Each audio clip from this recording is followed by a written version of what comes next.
We've met a lot of weird characters in Red Dead Redemption 2, during the story and afterwards, but it's perhaps not a stretch to say that some of the most bizarre characters are yet to come, and naturally, so will the history that goes with them. So let's take a look at the real history of Red Dead Redemption 2.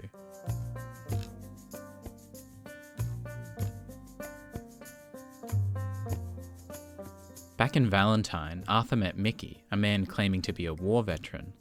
Over in Rhodes, he meets another named Joe, though Joe's stories seem to have more truth to them. Based on his uniform, he appears to be a veteran of the Confederate Army, and his words certainly support this. Looking, it was Yankee spies during the war and everything. This isn't the first time we've heard the word Yankee in the game. Nowadays it refers to Americans, sometimes in a friendly manner, sometimes a derogatory one. It became the name of the New York baseball team in 1913, having been known as the Highlanders for a decade. Before this, though, it was the term used by Southerners, Confederates, to refer to Northerners, Union, in the Civil War, just as Joe uses it here. As for Yankee spies, well, they wouldn't have been the only ones. A particularly well-known spy was Allan Pinkerton, whose work for the intelligence service preceded the US Secret Service. One historian called Pinkerton's work the poorest intelligence service any general ever had, though another argued that it was relatively accurate. Another spy was Pauline Cushman, an actress from New Orleans who ingratiated herself with Confederates and was later made an honorary major by President Lincoln. She was caught in 1864 and found guilty, but escaped. Elizabeth Van Lew cared for wounded soldiers in Richmond, Virginia, through which she received information that she passed on to Union commanders. Commanding General Ulysses S. Grant appointed her Postmaster General of Richmond for 8 years and called her work the most valuable information received from Richmond during the war. Perhaps the most successful Union spy, though he was more of an intelligence officer, was Grenville M. Dodge, who was said to have had one of the most accurate and comprehensive intelligence networks, which was absolutely vital to Grant during the war. He apparently had over 100 agents working for him, of whom several identities were so well hidden that they remain unknown. The Confederates had their own fair share of spies during the war too. Rose O'Neal Greenhow was a socialite in Washington, D.C. before the war and used her connections in the city to pass her information to the Confederacy. Upon being discovered, she was forced to house arrest, then imprisonment. In Virginia, Belle Boyd shot and killed a Union soldier, prompting several others to closely observe her actions. She charmed one of them, from whom she gathered information and conveyed it to Confederate officers. She was arrested at least 6 times for her actions.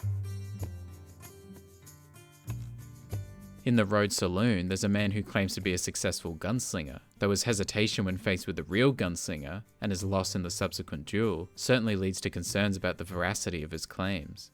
He wouldn't be the first to pretend to be a talented gunslinger, though in some cases men would claim that they were real outlaws who were thought to have died, like Brushy Bill Roberts, who claimed to be Billy the Kid, who died in 1881. He was even apparently supported by some people who knew the real Billy the Kid. He died in 1950. There was also J. Frank Dalton, who claimed to be Frank Dalton, who died in 1895, then Jesse James, who died in 1882. He even convinced a journalist that he was Jesse James, and was supported by James Russell Davis, a man who claimed to be Cole Younger, as well as Brushy Bill himself. Dalton died in 1951.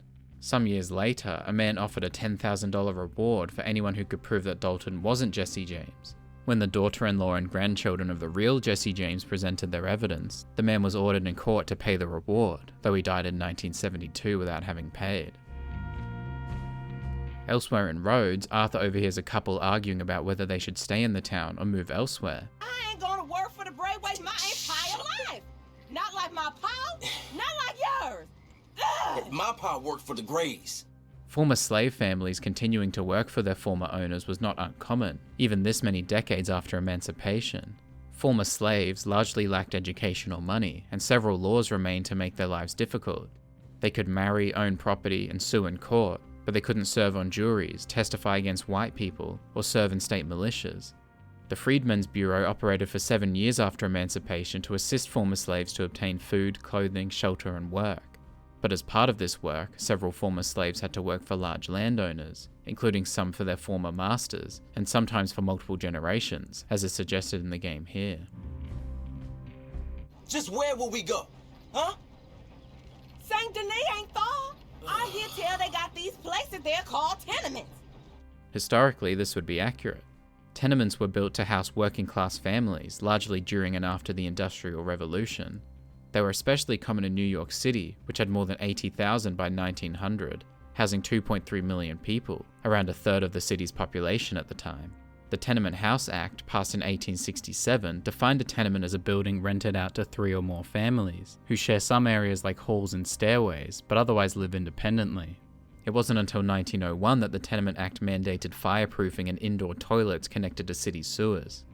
New Orleans had tenements by then too, like in the French Quarter and Irish Channel, so its in-game counterpart, Saint Denis, also having them is historically accurate.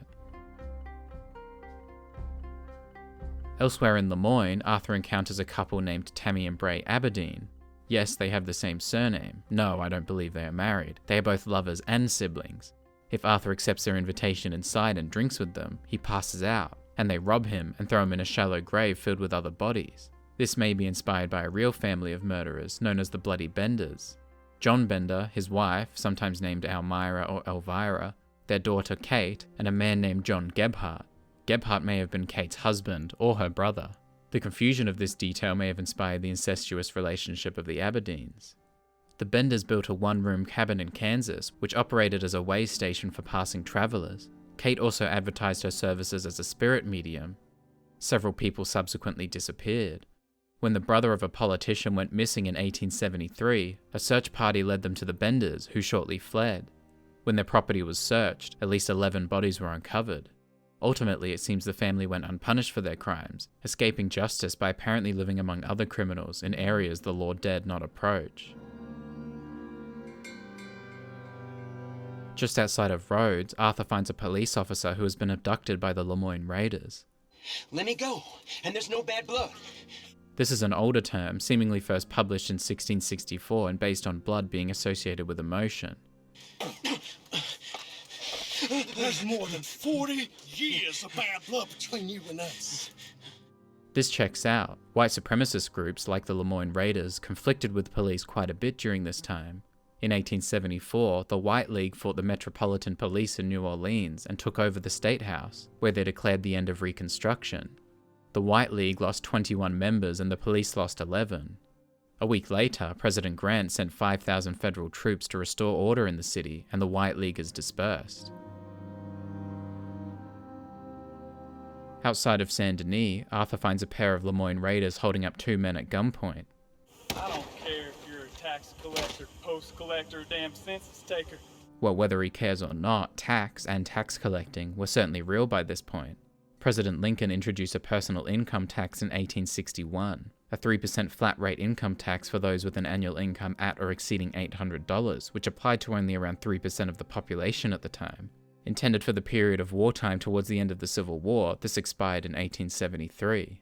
Income tax was restored in 1894 with a Revenue Act, which imposed a 2% tax on income over $4,000.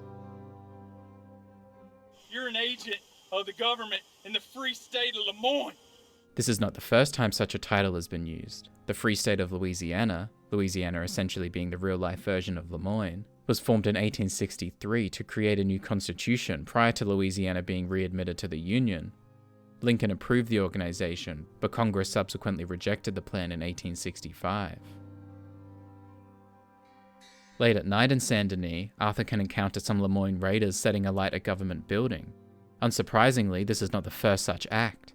The Oregon State Capitol, in the state capital Salem, is currently in its 3rd iteration. The first 2 were destroyed by fire, and arson was suspected for the first, in 1855, though no arrests followed. Perhaps a more notable set of fires occurred in August 1814 as part of the War of 1812, when British troops partially burned the US Capitol and White House, along with some other locations, causing damages estimated at around £365,000, approximately $56 million today. The Lemoyne Raiders in this encounter compare this vandalism to the Charleston Harbor. Just like they torched Charleston Harbor. This is likely referring to the Charleston Harbor in South Carolina, which houses Fort Sumter, the place where the first shots of the Civil War took place in 1861, and where the USS Housatonic was sunk almost 3 years later. Interestingly, Fort Sumter was built partially as a response to the British troops marching on and damaging Washington in 1814. In addition to torching the government building, the Lemoyne Raiders vandalize it with graffiti. One such piece of graffiti features the words "No Taxation, Period," which is likely a play on no taxation without representation, an old term that preceded the United States. It became a more popular slogan during the American Revolution, as colonists felt that the taxes being imposed on them were unconstitutional, as they felt they were not being actively represented by the British Parliament. The slogan was later used by suffragettes, who felt they should not be taxed if they were barred from voting. Another similar phrase graffitied on the building is freedom from the tyranny of taxation, which is also somewhat similar to taxation without representation is tyranny, a slogan commonly associated with lawyer and political activist James Otis Jr. around the American Revolution. Elsewhere in Saint Denis, Arthur encounters a police officer pursuing and beating an alleged criminal, and he accuses him of brutality. You just go around beating the tar out of anyone you please? Police brutality would not be unusual for this era. According to Dr. Gary Potter, there are two primary characteristics shared by early American police departments. They were notoriously corrupt and flagrantly brutal. Communities commonly targeted included European immigrants and African Americans, many of whom were fleeing the Jim Crow South. In 1940, sociologist Arthur F. Raper estimated that police officers actively participated in at least half of the lynchings in America, and condoned or approved of most of the other half. Saint Denis, like other areas in the game, has some beggars on the streets asking for money. Several US cities actually established ugly laws to stop poor and disabled people from street begging around this time. San Francisco, California was the first in 1867, seen as a response to those who remained in California after being unsuccessful during the gold rush. New Orleans, the real-life equivalent of Saint Denis, passed its ordinance in 1879, seeking to punish vagabonds, those who aim to obtain and gather arms by the exposure of wounds or deformities. Enforcement for this crime was ramped up in 1883, and lewd women was added to the list of vagabonds in 1887. The last known arrest for an unsightly beggar in the US was in 1974. One of the saloons in Saint Denis is forced to temporarily close due to an infestation of rats, though one man accuses the owner of denying him entry for a very different reason. You just don't like Chinese people. While I won't cast aspersions on the opinions of the owner, such a mindset would not have been unusual for the time period. Anti-Chinese sentiment grew from economic crises in the mid-19th century. California state legislature passed laws determining that Chinese people could not testify in court against white people. In Los Angeles in 1871, after the death of a rancher, 19 Chinese immigrants were killed by a mob of around 500 men, by some definitions the largest mass lynching in American history. The Page Act of 1875 prohibited Chinese women from entering the United States, and the Chinese Exclusion Act in 1882 prohibited immigration of all Chinese laborers, except for some teachers, students, merchants, and diplomats. This legislation was renewed in 1892 and made permanent in 1902.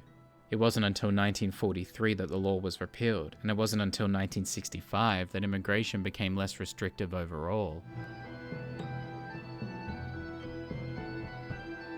Outside of roads at a very specific time, the player can encounter a ghost train. There's an old US folktale of the ghost of Abraham Lincoln's funeral train in New York. The train itself had passed there in 1865.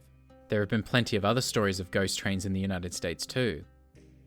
In a similar tale dating to the late 19th century in Japan, it's said that the occupants of trains late at night would hear a steam whistle blowing, prompting the conductor to stop in fear of a crash, but no train ever came. At the break of dawn, those checking the tracks would find a big dead tanuki lying on them. This tale spread in the country just as the railways did. In a somewhat similar encounter north of Saint Denis in Blue Water Marsh, Arthur can encounter the ghost of Agnes Dowd. Based on her dialogue from several encounters, it appears she had a son with a man her parents disapproved of. Her father later killed the man, and it's implied that she then murdered her father, and possibly also her mother and her son, before taking her own life. This may be partly inspired by the tale of La Llorona, the crying woman, who is said to have drowned her 3 children who reminded her of her unfaithful husband. Legend says that she remains near water looking for her children, and those who hear her wail are doomed to death. This is often used as a way to scare children away from bodies of water. Another creepy encounter around this area is the vampire, who Arthur can find after discovering 5 pieces of writing in Saint Denis. Tales of vampiric creatures have been documented in ancient civilizations and medieval folklore, but the modern vampire seems to originate around the early 18th century in Europe. During the Age of Enlightenment in the 18th century, most folklore beliefs turned to legend, but interestingly enough, belief in vampires actually increased and led to a mass hysteria in Europe, possibly as a result of alleged vampire attacks in East Prussia in the 1720s. This also occurred in the Americas from the late 18th century, like in New England. Several families believed their dead relatives, especially those who had died from tuberculosis or consumption, were vampires who were responsible for further sickness and death, so they removed their hearts.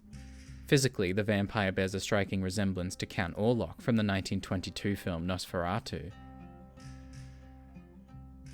Elsewhere in Saint Denis, now during the day, Arthur encounters Norris Forsyth preaching about eugenics. I'm not a hater. I'm a racist. I don't hate anybody because of what they are like. That's not kind or Christian. I hate people because of the way they look, entirely without reference to character or personality. The origins of eugenics are generally attributed to the ideas of Francis Galton in the 1880s. He believed that the social positions of Britain's upper classes were a result of a superior genetic makeup, superior being Anglo-Saxon, Germanic, and Nordic people, and that it could be passed on to the next generations through selective breeding. There were several organizations established and funded to support the eugenics movement, like New York's Eugenics Record Office in 1911, funded by the Carnegie Institution and E. H. Harriman's railroad fortune, and Michigan's Race Betterment Foundation in 1914, funded by John Harvey Kellogg. Norris Forsyth could be inspired by several of the eugenicists who led these groups, like Charles Davenport, who saw race mixing as a threat to society. There was also Harry H. Laughlin, who served as superintendent of the Eugenics Record Office for almost 30 years. His model legislation led to the forced sterilization of tens of thousands of people in the US, and was ultimately used as the basis for the Nazi eugenics policies that saw the forced sterilization of at least 2 million people. Relatedly, Laughlin lobbied to maintain barriers during the Second World War to keep out Jewish immigrants attempting to escape the Third Reich. According to legal historian Paul A. Lombardo, Laughlin is generally considered among the most racist and anti-Semitic of early 20th century eugenicists. On another street in Saint Denis is another man yelling, this one about his book. Buy my book! Read my book! Do exactly what I say and you'll be rich! These schemes have existed long throughout history and continue to do so. One early known example is William Miller, a Brooklyn bookkeeper who operated the Franklin Syndicate, promising 10% interest on weekly contributions. He ultimately defrauded investors of $1 million and was sentenced to 10 years in jail for grand larceny. It's believed that Miller's work inspired an Italian man named Charles Ponzi. In the early 1920s, he promised his clients would receive a 50% profit within 45 days, or 100% within 90 by purchasing discounted coupons internationally and redeeming them in the US. In reality, he was actually using new investments to pay off the earlier investors. It ran for a year and cost investors $20 million. Meanwhile, it cost Ponzi almost 10 years in prison and a long-lasting reputation, being the namesake for the Ponzi scheme, despite not being the first. From ghosts to vampires, tenements to tax collectors, siblings to lovers, there's a lot going on in Red Dead Redemption 2 that lets us take a look at the history behind America in the late 19th century. But there's still a few more characters to meet before we've come close to exhausting our time with this game. And of course, there's also a bit more history for us to discover.